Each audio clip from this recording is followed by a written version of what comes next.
Praise lord. ఈ దినమున దేవుడిస్తున్న దేవుని యొక్క వాగ్దానము సంఖ్యాకాండము 23:19.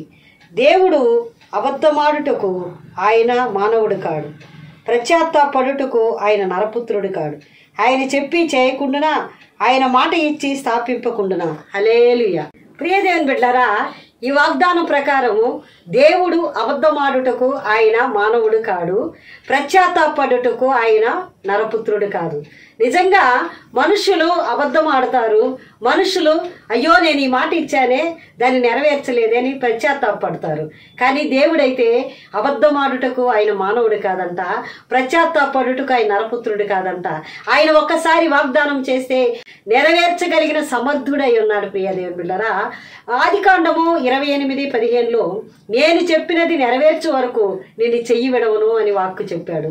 అంటే ఈరోజు జనవరి మాసంలో వాగ్దానములు అనేకులు తీసుకొని సంఘముల వాగ్దానము, పర్సనల్ వాగ్దానము, బైబిల్ గ్రంథముల వాగ్దానము, లేకుంటే ఏదైనా దేవుని సేవకుల ద్వారా వచ్చే వాగ్దానము, నీ హృదయంలో దేవుడు ప్రేరేపించే అనేక వాగ్దానాలు, ఇవన్నీ ఇంకా జరగలేదే అని నువ్వు బాధపడుతూ కనిపిస్తున్నావా? అయ్యో సంవత్సరం గతించిపోయి నూతన సంవత్సరంలో అడుగు పెట్టాను, ఏమీ జరగలేదని కృంగిపోతున్నావా? భయపడకు. నీకు ఇచ్చిన వాగ్దానము నువ్వు మర్చిపోవచ్చు, కానీ ఆకాశము భూమి అయిన గతించను, కానీ ఆయన నీకు ఇచ్చిన వాగ్దానము ఎప్పటికి కూడా లయమైపోదు. ఆయన చెప్పింది తన హృదయంలో ఆయన భద్రం చేసుకుంటాడు. ఆయన చెప్పింది నెరవేర్చే దేవుడు అయి ఉన్నాడు. ప్రియులరా, అబ్రహాముతో దేవుడు ఏం మాట్లాడాడంటే ప్రియులరా, ఆదికాండం 15వ అధ్యాయంలో అబ్రహామును పిలిచి, ఇదిగో తాను కాని దేశంలో ఈ ప్రజలందరూ కూడా బానిసలుగా ఉంటారు, ఒక దినమున నిశ్చయముగా వారందరినీ ఆ బానిసత్వం నుండి నేను విడిపిస్తాను. 400 సంవత్సరములు వాళ్ళు అక్కడ బానిసలుగా ఐగుప్తులో ఉంటారు, తర్వాత వారిని విడిపిస్తానని చెప్పిన తర్వాత 430 సంవత్సరాల వరకు, అంటే 30 సంవత్సరాలు ఎక్కువైపోయింది. ప్రియులారా, ఒకవేళ ఇశ్రాయేలు జనులు అనుకోని ఉండొచ్చు, ప్రభు మర్చిపోయారా, వాగ్దానం చేసింది ఆయన గుర్తు చేసుకోలేదా, ఆయన కృంగిపోయి కనిపిస్తూ ఉండొచ్చు. కానీ ఆయన చెప్పినది నెరవేర్చే దేవుడు. ఆ 30 సంవత్సరాలు కూడా వారి యొక్క అవిధేయతను బట్టి, మొండితనాన్ని బట్టి, దేవుడికి విడిచి దూరం అయిపోవడాన్ని బట్టి ప్రభు 30 సంవత్సరాలు వెయిట్ చేశారు.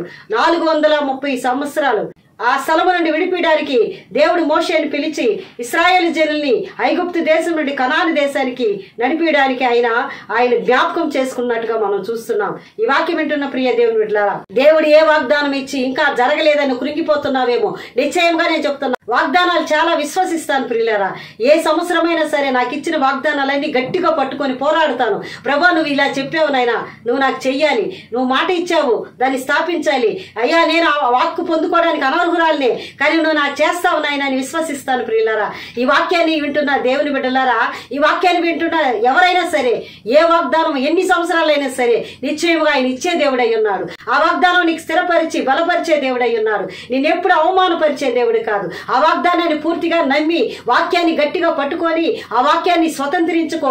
నిశ్చయముగా ఆశీర్వాద భూమిలో నిన్ను అడుగు పెట్టే కృప దయచేస్తారు. నీ కుటుంబంలో ఏ సమాధానం లేక కన్నీటితో, వేదనతో, వ్యాధితో, బాధతో ఉన్నావో, ఒకవేళ ఉద్యోగం లేదా, గర్భఫలం లేదా, వివాహం కాలేదా, ఇల్లు కట్టలేదా, కోర్టు కేసులతో బాధపడుతున్నావా, అనారోగ్య సమస్యల, మరణ పడక, మరణ బంధకముల, శత్రు పోరాటముల, చేతబడి తాంత్రిక శక్తుల, ఏదైనా సరే దేవుడు అంటున్నాడు, నేను అబద్ధం ఆడుటకు నరుణ్ణి కాదు, మాట తప్పుటకు నేను నరపుత్రుణ్ణి కాదు, మానవుణ్ణి కాదు, నేను చెప్పి చేయకుందునా, మాట ఇచ్చి నెరవేర్చుకుందునా అని నేను ప్రశ్నిస్తున్నాను. అంటే నీకు ఏ మాట అయితే నేను ఇచ్చాను అది నెరవేర్చే దేవుడినై ఉన్నాను. ఇశ్రాయేలు ప్రజలు ఎన్నోసార్లు దేవుని మాటకు లోబడకుండా మొండిగా ప్రవర్తించినప్పుడు దేవుడు క్షణక్షణం అబ్రహాముతో, ఇస్సాకుతో, యాకోబుతో చేసిన నిబంధన ఆయన మర్చిపోకుండా ఇశ్రాయేలు జనుల్ని ఎప్పుడు కూడా ఆయన భుజాల మీద ఎత్తుకొని నడిపించాడు.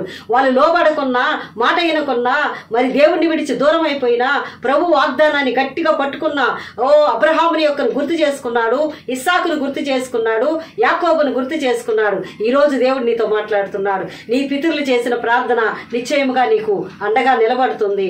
ఈ రోజు నువ్వు చేసే ప్రార్థన నీ పిల్లలకి అండగా నిలబడుతుంది. సోలిపోవద్దు, సమస్యలిపోవద్దు. అయ్యో నాకే ఎందుకు ఈ సమస్యలు, నాకే ఎందుకు ఈ కష్టాలు, వాగ్దానం ఇచ్చారు జరగలేదే, కృంగిపోతున్నావా? భయపడకు, ప్రభు ఈ రోజు నీతో మాట్లాడుతున్నాడు. మనకు చేయకి ఎవరికి చేస్తాడండి? ఆయన ప్రేమ కలిగిన దేవుడు. ప్రియులారా, ఆయన మంచి దేవుడు, మన కన్నీరు తుడిచే దేవుడు. అనుభవంతో చెప్తున్నాను ప్రియులారా, ఎన్నో ప్రాబ్లమ్స్, ఎన్నో కష్టాలు, ఎన్నో ఆర్థిక సమస్యలు, ఎన్నో అనారోగ్య సమస్యలు, మరలా ఈ యొక్క సంవత్సరం నేను చూస్తాను ఎన్నో సమస్యల్లో కూడా ఆయన చెయ్యి విడవలేదు ప్రియులారా. ఎంతో గొప్ప అద్భుతాలు ఆశ్చర్యకార్యాలు చేశారు. ఏ వాగ్దానమైనా సరే ఒక సంవత్సరం వచ్చిందంటే ఆ వాగ్దానాన్ని బట్టి నేను ఉల్లసిస్తాను. ఎంత బాధలున్నా సరే ఆ వాగ్దానాన్ని క్షణక్షణం గుర్తు చేసుకుంటాను. ఆఖరి నిమిషం డిసెంబర్ 31వ తేదీ 11:55 వరకు నేను ఎదురు చూస్తాను. అయ్యా నువ్వు చెప్పావయ్యా, నువ్వు చెయ్యమని అడుగుతాను. నాకు చేసిన దేవుడు, నన్ను బలపరిచిన దేవుడు, నా జీవితాన్ని మార్చిన దేవుడు, నీ కుటుంబాన్ని, నీ యొక్క సమస్తమును అన్నిటినీ ఆశీర్వదించి వాగ్దానాలన్నీ స్థిరపరుస్తాడు. ఆయన అబద్ధమాటడు, ఆయన మాట తప్పడు. ఆమేన్, ఆమేన్.